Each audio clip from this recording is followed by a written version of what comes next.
buenas tardes. Hoy vamos a hablar de la memoria a largo plazo y sobre el artículo de aspectos teóricos actuales de la memoria a largo plazo, de las dicotomías a los continuos. Los autores son Ruiz Sánchez de León, José María, Fernández Sara, González Márquez Javier. Ellos publicaron este artículo en la revista Anales de Psicología, ¿sí? Con el ISSN 0212-9728 de la Universidad de Murcia en España. Inicialmente, dentro de este artículo, pues ellos se están dividiendo en tres partes muy básicas, que sería la introducción, ya la parte de dicotomías, ¿sí? Y la parte de conclusión. En cuanto a la introducción, entonces la distinción que suele aparecer en la literatura entre modelos de memorias estructurales, procesuales, modulares o modelos más integradores depende de la importancia de cada autor. En cada momento hay dado bien a los componentes invariables de las mismas o bien a las operaciones que lleva a cabo dichos componentes en las interacciones entre componentes y los procesos que se realizan. Esto de acuerdo a Atkinson y Shiffrin en 1966, Weideley y Hirsch en 1974 y Cowan en 1988, Claire y Locklar en 1972. Entonces, así la idea de codificación, almacenamiento y recuperación de la información suelen aparecer entrelazadas en dichos modelos junto a los conceptos clásicos de aprendizaje y memoria. Para Anderson, por ejemplo, en el año 2000, él propone sendas de definiciones de estos conceptos clásicos en un intento de limitar diferencias entre ellos. El aprendizaje es un proceso por el cual ocurren cambios duraderos en el potencial conductual como resultado de la experiencia.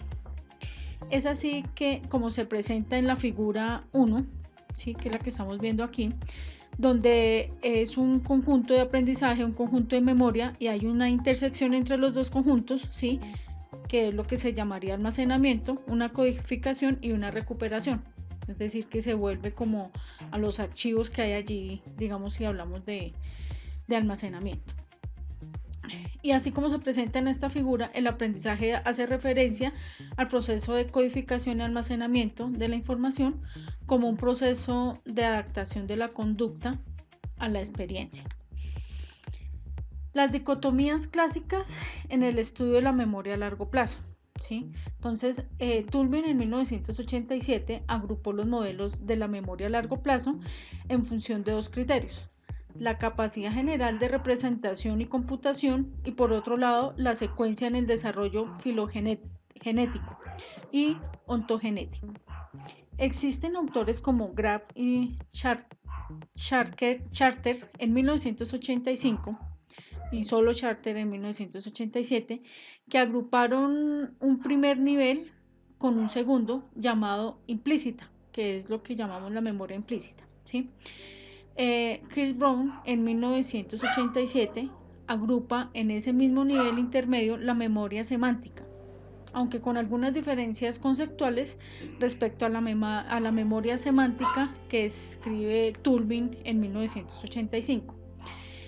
Ambas agrupaciones, la de Charter en 1987 y la de Chris Brown en 1987, fueron realizadas en relación con la experiencia consciente que acompaña a la condición, el almacenamiento y la recuperación de la información.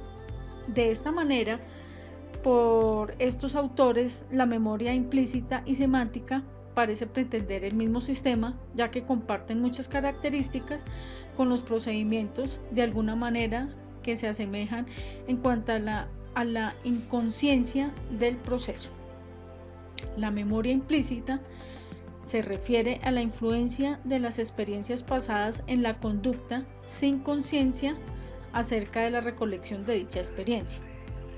Más tarde, para Benjamin Hopkins y Nation en 1994, dicen que se trata de un tipo de memoria automática o inconsciente.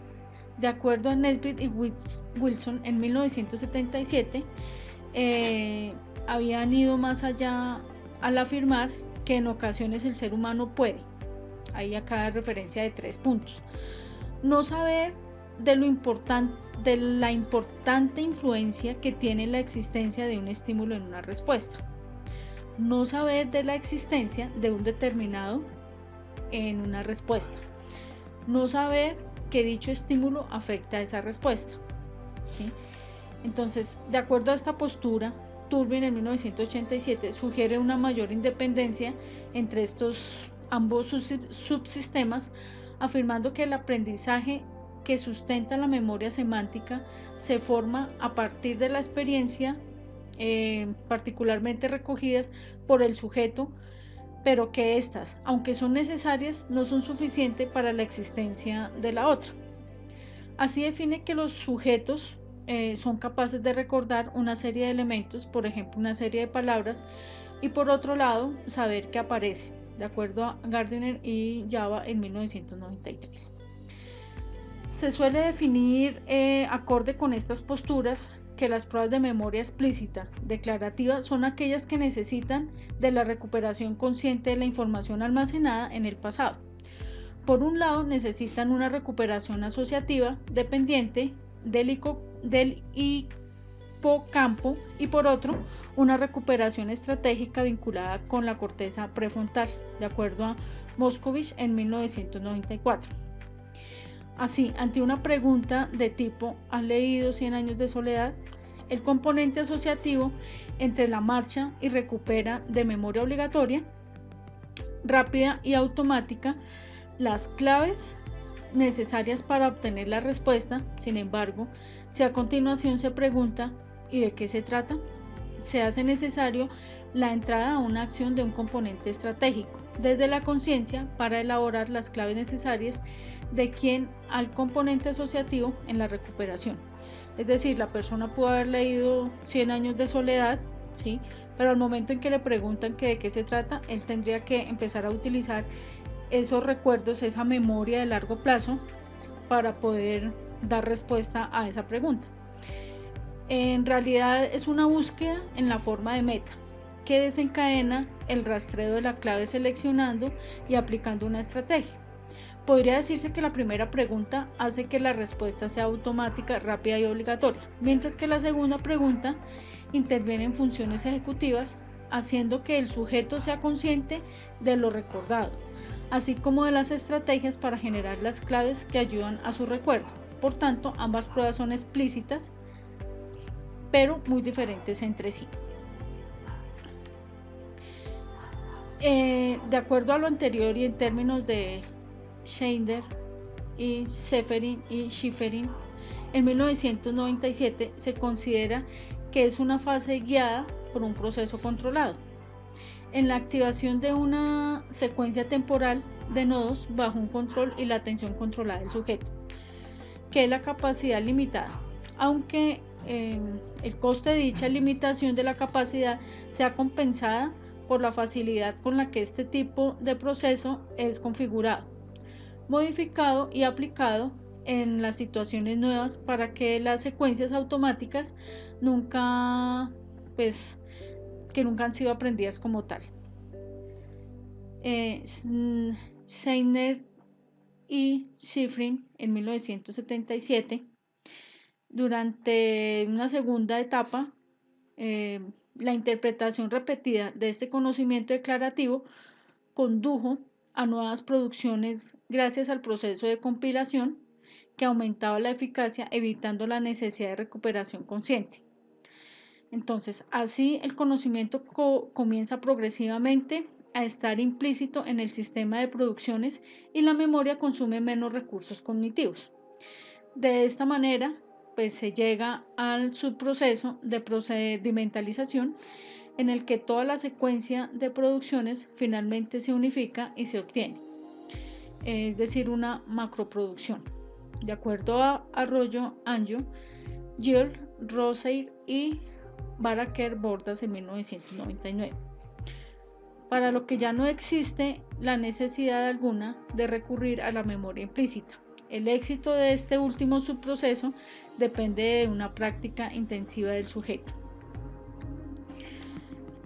Así ya al final del proceso se trata con el resultado del desarrollo de un sistema de ejecución que no está representado como información explícita sobre el mundo y que se activa de modo automático, como una secuencia de pautas de actuación ante las demandas de una tarea, de acuerdo a Anderson en 2000. Consiste en un resumen en una serie de repertorios motores: mecanografiar, montar en bicicleta, utilizar el mouse del ordenador, y estrategias cognitivas, programar el lenguaje informático, hacer un cálculo mental. También en habilidades visoperceptivas, identificar dibujos fragmentados, leer palabras en el espejo que ya han sido automatizadas. Para Scheiner y Schäferin en 1977 se define el proceso automático como la activación de una secuencia de nodos que casi siempre se activa como una respuesta a una configuración estimular específica y que se activa de manera automática sin necesidad de un control activo o una atención por parte del sujeto. Podría decirse que se hace inconscientemente.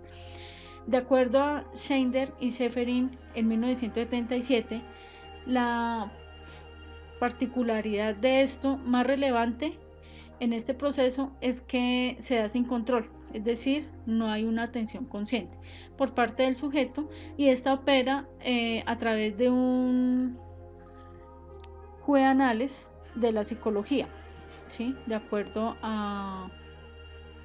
Esto fue en 2006 en una revista, en esta misma revista, en diciembre del 2006, ¿sí? De acuerdo a los autores que ellos mencionan, los autores de este artículo, que ellos mencionan que permanentemente estas conexiones, que como ya se ha comentado, requiere de una considerable cantidad de práctica para poderse desarrollar.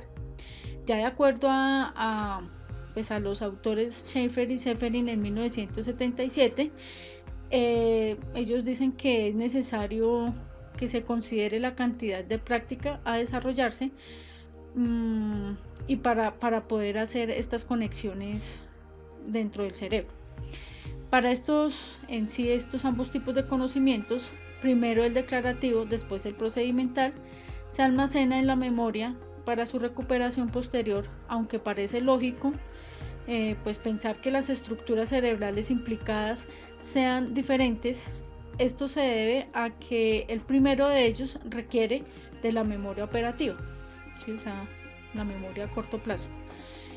Para Baddeley en 1986, Berry y Broadbent en 1988, mientras que en el posterior probablemente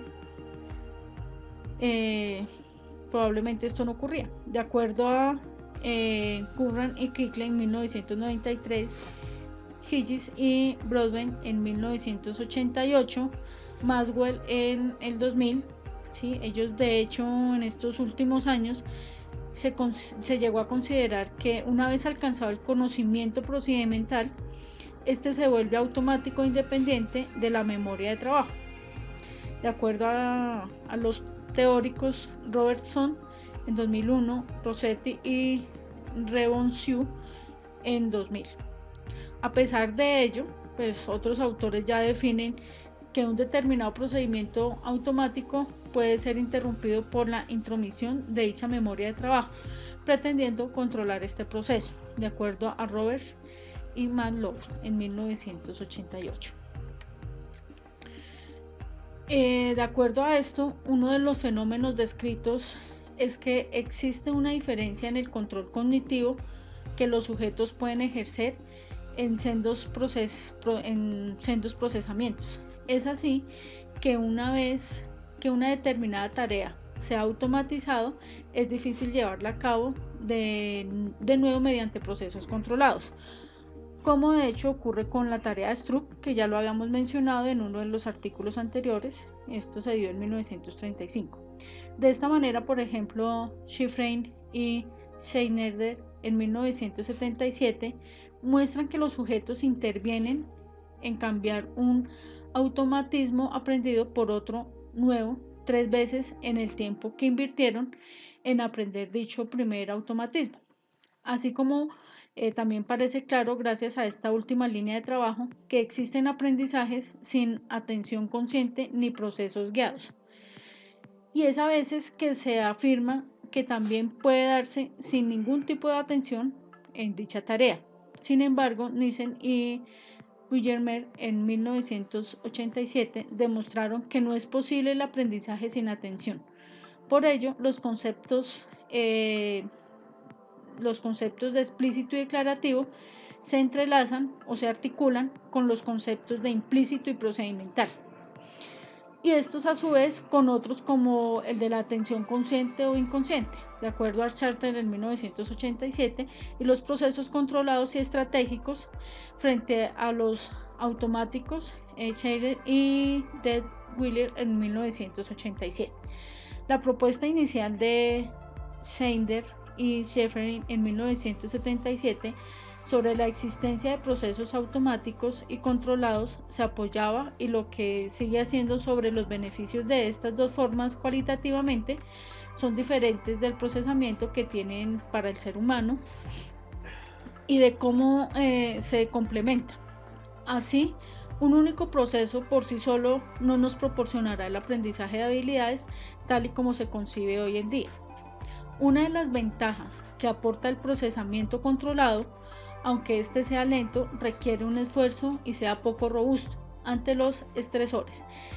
Y es que los sujetos puedan adquirir las reglas básicas de una nueva habilidad en muy pocos ensayos, almacenándolas como conocimiento declarativo.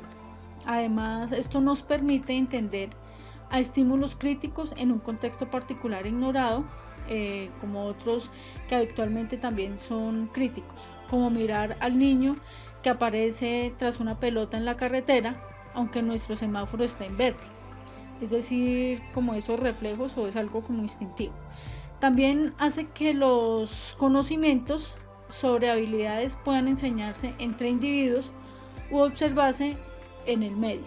Por último, permite planear y ejecutar conductas dirigidas a metas conscientes.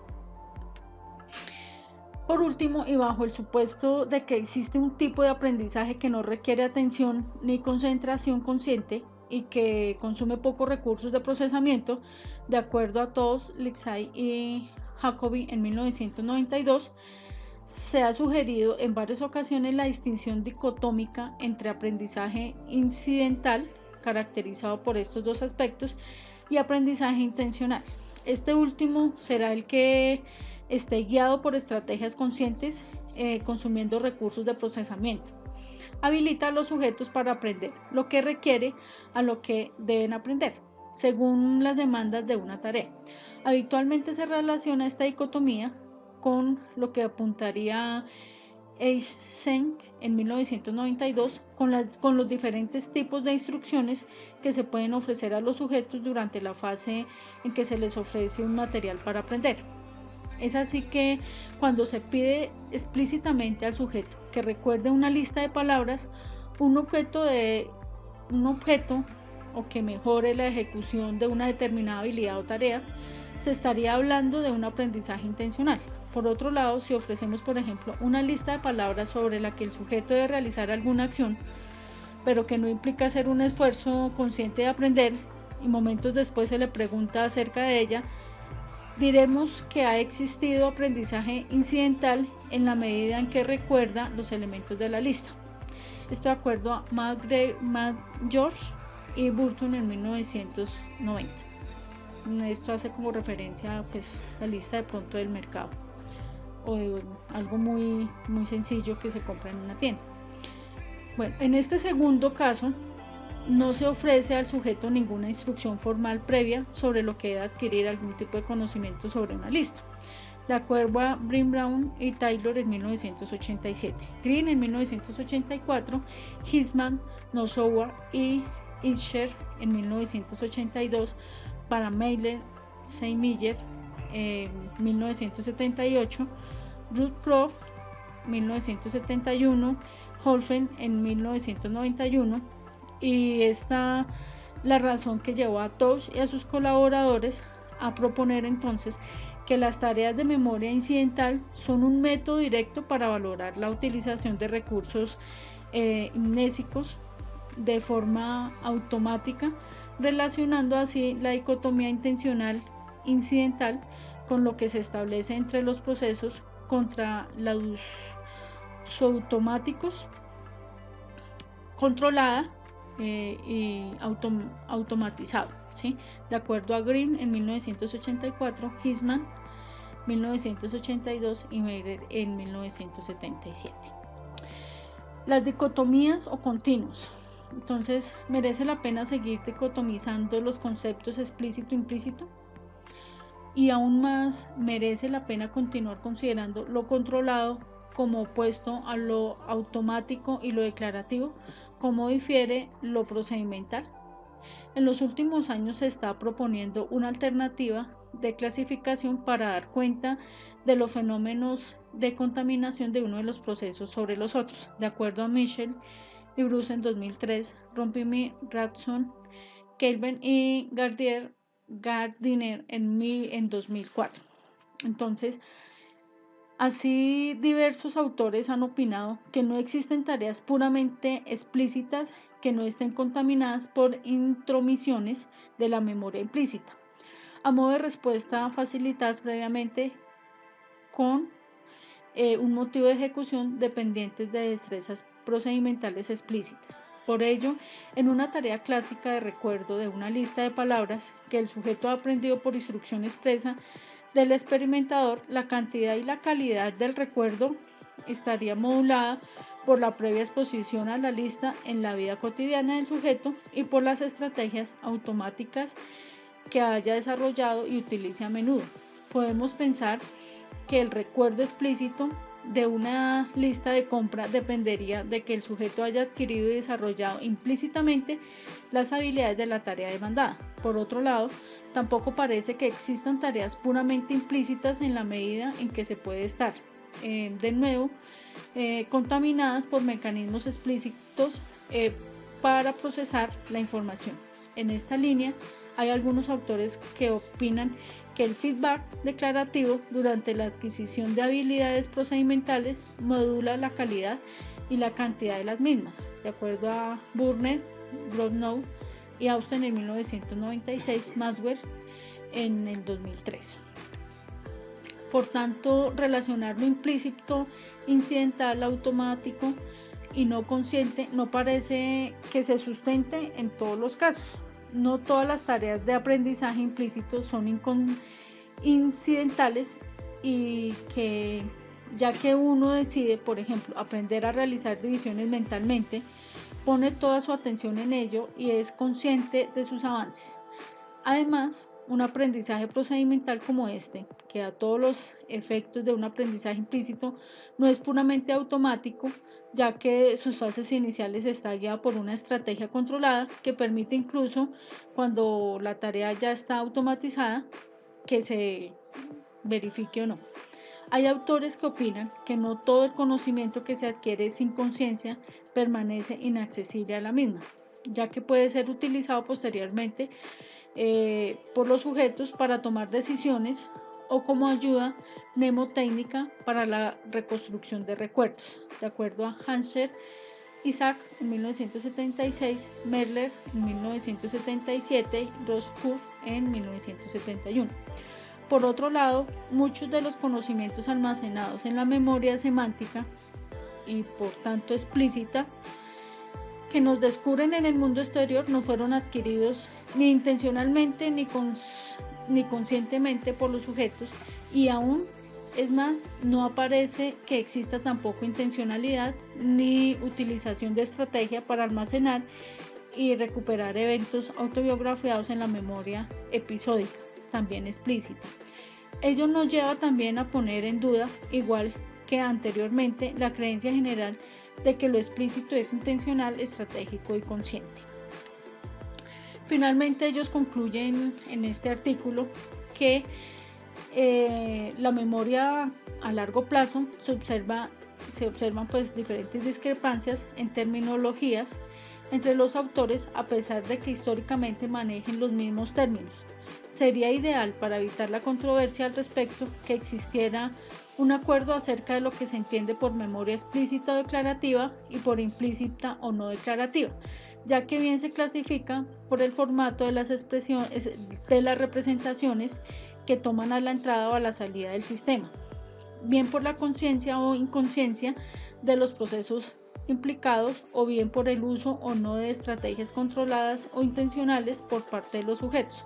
Por otro lado, como se ha puesto de manifiesto, resulta difícil mantener en la actualidad ciertas dicotomías y esto pues emerge la necesidad de considerar la idea de un continuo entre la memoria explícita declarativa y la implícita procedimental por los procesos controlados y automáticos e incluso entre la intencionalidad e incidentalidad, ya que son varias las aportaciones que muestran los diferentes efectos de contaminación de unos mecanismos a otros.